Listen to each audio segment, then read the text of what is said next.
Sir, for any country, particularly a large country like India, and a country which is growing at a phenomenal pace, the economic growth. One quarter it was 8.2%, sir. Previous quarter it was 7.8%. And according to the IMF, which has enhanced our expected rate of economic growth from 6.6 to 7.3%, the country must have a very viable and secure reserve so that in the case of global turbulence, etc., we should not be found in a vulnerable situation. Fortunately, sir, India has a vast coastline, both on the west and the east. We have several refineries on the west coast, sir, starting with Nayara, RIL in Jamnagar, Mumbai. We have Mangalore, we have Kochi on the western coast.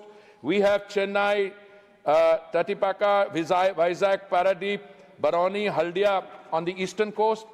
Sir, according to the International Energy Agency, and I'm only mentioning the vast coastline and this thing, because today we are the world's third largest consumer of crude oil.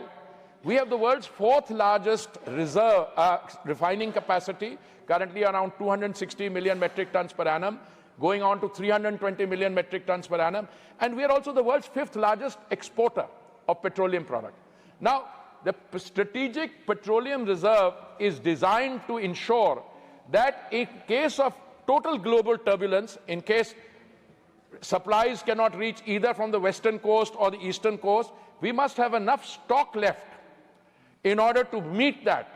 Now, fortunately for India, sir, we are also a domestic producer. When I say we are the fifth largest exporter, God forbid, if there was to be an eventuality where no supplies are reaching, we would obviously not then export. We would also utilize our domestic consumption for domestic production for domestic consumption. Sir, the International Energy Agency stipulates that there should be about 90 days of holding as a strategic petroleum reserve.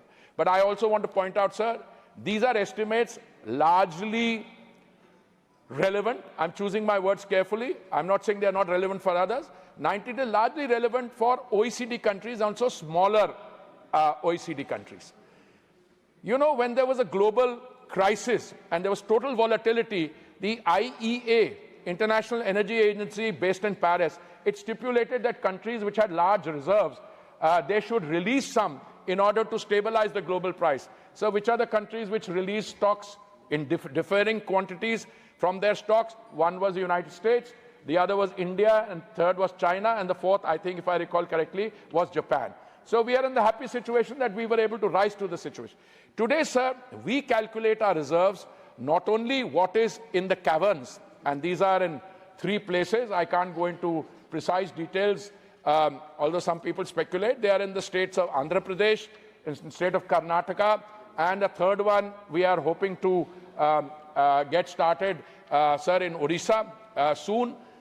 Together, if you look at the reserves in the caverns and what is held by us in our refineries and what is on floating platforms at our ports, together and our products, it comes to 74 days. Ideally, it should be 90, but I feel at least as the line minister safe with something like 74 days, and going forward, we can even consider raising it. If you like the video, do like, comment, share and subscribe.